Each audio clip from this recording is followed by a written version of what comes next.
Hope you don't mind that I'm just kind of reclining a little bit. I'm getting old, I'm getting fat, and my bones hurt. Okay, so we're just gonna be laying back. Been sick a little bit too, but we'll talk about a little about the paladin. So we took a glander at it today. Just try to, see what's going on there if we wanted to get one or not. And looking at it, it does look like it'll be a fairly decent support, like ground support, air support vehicle, but it's very large for what it does. Um, that being said, like what I think the ship is actually going to be good for is like small bounty hunter groups. Because I kind of looked at it and, you know, the size 4 turrets and stuff, I could easily see the ship getting a nerf when it comes into the game. Because they said they nerfed the Corsair because it was getting like 40% of the kills or something in the game. And so, if that's true, this ship potentially has a much higher damage potential. It depends. I mean, people are saying that the Corsair still is more deadly than the ship, even with its nerf.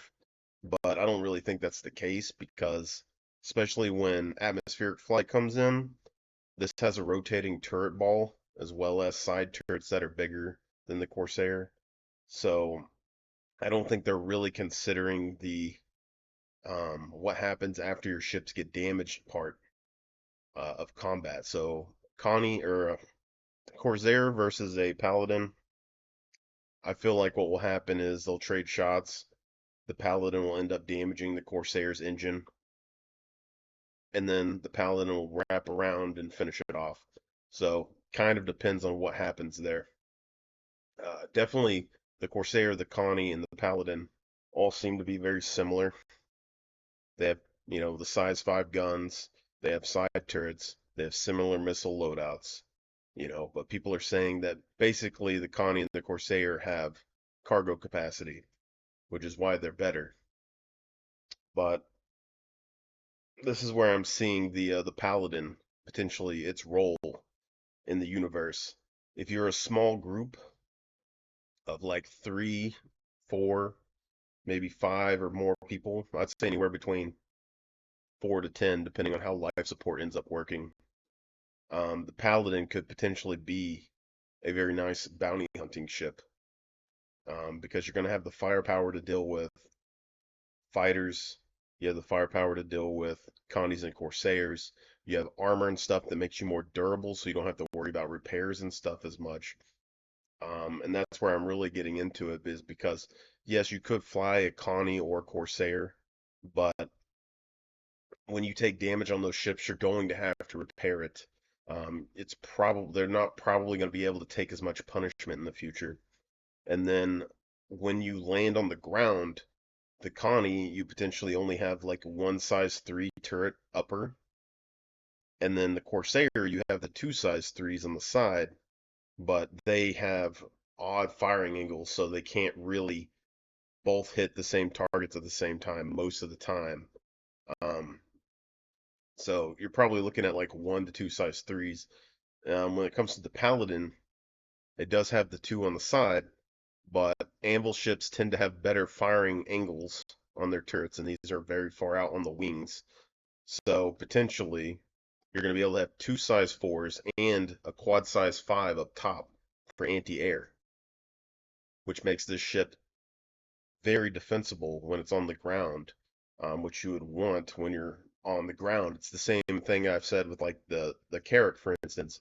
The reason the Carrack is kind of bad for me is because when you land it on the ground, you have that size 4 upper turret that's getting its ass handed to it because there's Corsairs and Connies that are showing up with 4 size 5s and can outgun your turret on top. And then after that turret is taken out, you don't have any guns left to fight. Um, the Connies and the Corsairs, they just sit there and they destroy your ship until it's over. So the Paladin gets around that a little bit because you could basically, use it to soften up ground targets. You'd be able to use it to destroy probably tanks and other vehicles and infantry and stuff on the ground at a farther distance because it's size 5. So it's kind of like the AC-130 a little bit to where it can and like take out some stuff. But then as soon as you get down to, the brass tacks, if you're going for a bounty, you need to get them captured and on board the ship. And so you have to send people outside. And then when you send people outside, you're going to need people to stay inside and guard the ship, or pirates and stuff will show up, or NPCs or whatever. We already see this in missions right now where the NPCs can show up at any time. And so this ship has all remote turrets, which means that your pilot can get out of his chair and then use any of those remote turrets that he wants to defend the ship. So he could easily, I mean, I believe the upper turret is also remote turret, so he could easily go up and get on the remote turret and watch the skies above where you are while you're doing the mission. So that's what I really think that the Paladin's going to come in, is that it's going to be a very interesting ship for bounties and also good for like group support when you need to call in a big gun. I don't think that you're going to want a whole lot of these. I don't think you need size 5 turret firepower for like ground support and stuff very often. And online people are saying that it's a God, what are they saying? They're saying that for like the same crew of a hammerhead, you could have 2 of these, and that these are going to be better than a hammerhead. I don't think they're going to be better than a hammerhead. I don't even see them as fleet support. Like they're saying that they're fleet support ships. Um, to be perfectly frank with you, I don't see the ship fighting hammerheads and stuff. Like it probably can. I'm sure it'll be fine, like dealing some damage and destroying some turrets and stuff. But you pit these things up against the hammerhead, I bet the hammerhead wins. Because it has the same issue as a lot of anvil ships. It's the rear. So all of the anvil ships tend to have like a weak rear section.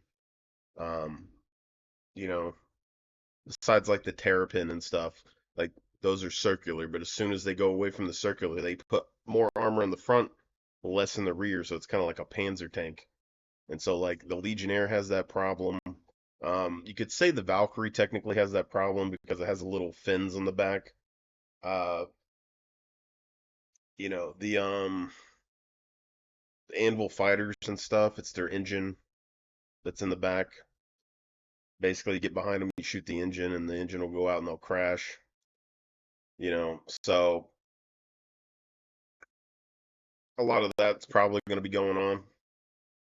But I could definitely see these being bounty hunting ships and combat focused support vessels. Um, because it's the same reason that you probably like you could use a Corsair or a Connie in a war fleet and attack some capital ships with them. But in the future, I just don't see that going very well. These are like planetary exploration like type crafts. They're not warships. You're not gonna go take a Connie and go fight a hammerhead with it or a Perseus with it. Like you probably could try if you had like 4 or 5 or 6 of them, maybe you could win or do something. Like you might be able to take out an engine or something. It'd be like the Enterprise. Like if you watch Star Trek. Mm. Damn, sorry, I've been sick. If you watch Star Trek, I could see these ships being like the Enterprise ships and stuff that come in. They always fight stuff in these massive numbers. I mean, well, the Enterprise gets its ass kicked a lot, and then it always bounces back or something. But the what do they call it, Fleet Command or whatever in that I don't even know what they're called anymore. It's been a while. But like they'll always have like a big Romulan ship or something, like a mining vessel, come in and kick all their asses, and then like at the end of it, they'll have like you know 10 Enterprise type ships like pop in and fight it and end up like killing everything, right? I could see the Connies being like that, or the Corsairs being like that, where like if you have the sheer numbers, you could take on bigger targets, sure. And in that sense, I think it's the probably the best generalist vessel that you could just go out and play and then come and together and do group content and defeat bigger spaceships and stuff because they're all very flexible ships. Especially when you get them to numbers, they have the cargo capacity, they have missiles, they have big guns, all of that. But if the paladin doesn't get nerfed down because like just like they said with the Corsairs that it had like 40% of the combat kills or something, so they had to like temporarily nerf it. If if they don't nerf this ship, I see it potentially being one of the better like Connie Corsair type ships for like combat. But the big debate between all of those ships is going to be their back engines. So all of those ships have issues with engines. The Connie has four engines, but they're all external. They get destroyed pretty easily. They get torque imbalances like crazy. Okay. The Corsair has the two big flappy engines on the side. So it has VTOL, but it can't VTOL and fly at the same time. The Valkyrie has the same thing where it has the VTOL and the flying forward thruster, or that is the VTOL, where it can't fly when it has the VTOL up. The Terrapin has the same issue, etc. The Connie has the back engines and separate VTOL thrusters, so that's potentially good. From what we've seen so far in the Paladin, it looks like it has the two VTOL, and then it has the back engines are on those struts. So if you destroy the whole section where the VTOL and the back engines are, you're going to have problems and you could potentially have torque imbalances and stuff with that. So I think all the ships are going to have problems with their VTOL and their engines in combat. But it does look like potentially the Paladin can use VTOL and forward thrust at the same time, um, which does give it a pretty big benefit because it has, even if they're saying the Corsair has more firepower than the Paladin, okay, and the Corsair has higher firepower than the Connie, then basically what's going on is the Connie is the middle ground all around ship. So it has VTOL and forward thrust capabilities, good firepower, all that, good cargo space, etc. And then the Corsair would have more firepower, still has the cargo space and stuff, but its VTOL capabilities are worse than the other one, I think, because of the big wings end up folding sideways, which would make it terrible trying to move forward because that would just be a big wind block. So you're probably just stuck in one spot when you're using those for the most part. And then you'd have the Paladin, which gives up the cargo, gets a bunch of armor, and then it has VTOL and it has forward thrust, but it has less engines than the Connie on both of those. So it's going to be a split. I'm pretty sure all of those ships are going to be gunning for engines if they're in combat with each other. As soon as any of them lose an engine, they're going to be dead in the water. But the one ship that doesn't really impact the most is the Paladin, except for the Paladin probably has higher armor, which means that if it does lose an engine, it might be crashing to the ground. But again, my bias with Anvil ships isn't really, just like a fan of Anvil over everything. It's just that every time that I've crashed in an Anvil ship, I've survived. So you have that capability potentially as well in the future. So with Maelstrom and all that as well. So that's my thought on it right now is that it's potentially going to be a very good bounty ship for a very small crew at the very beginning of the game. You got to look at all the bounty missions that they have already. Um, you're fighting small ships to larger ships, and the Connies already have problems with fighters. So that's your big takeaway there is like the Connie can fight those bounties, but if it gets swarmed by a bunch of fighters, you have problems.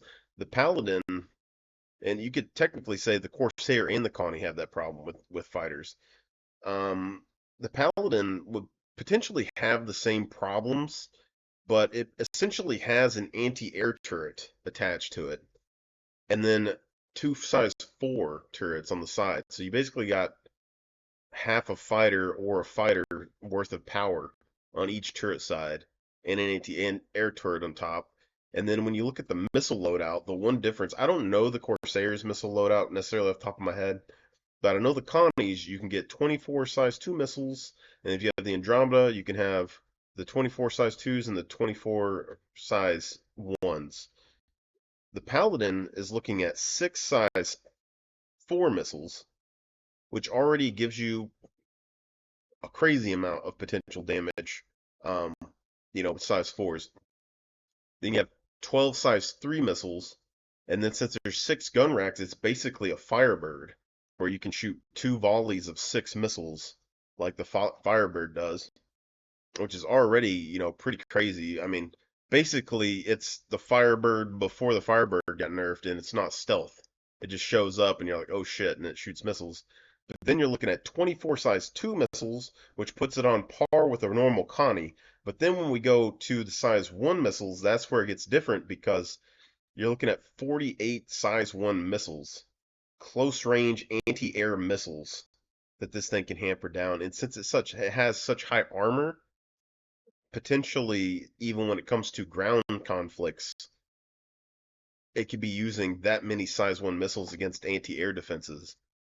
If they can't take it down, like the ballista might be the biggest threat, but like a Centurion, no, like the Cyclone, the Centurion, I highly doubt any of those are taking a Paladin down very easily. Um, Ballista is probably going to be the best bet. But in that scenario, though, like you still have quite a few turrets, and size 5 turrets on top of that. But 48 size 1 missiles is a hefty amount of missiles to be using. Um, especially for like bounty hunting. So you send in a big group of fighters, you're going to be getting, and not even that, it's not 4 missile barrages, it is 6 missile barrages. So you're getting Firebird levels of missile fire on you instead of the 4, which normally comes out of most ships, which means you're going to have to dump a shit ton of flares to get rid of that. And there's only so many flares that fighters can put off.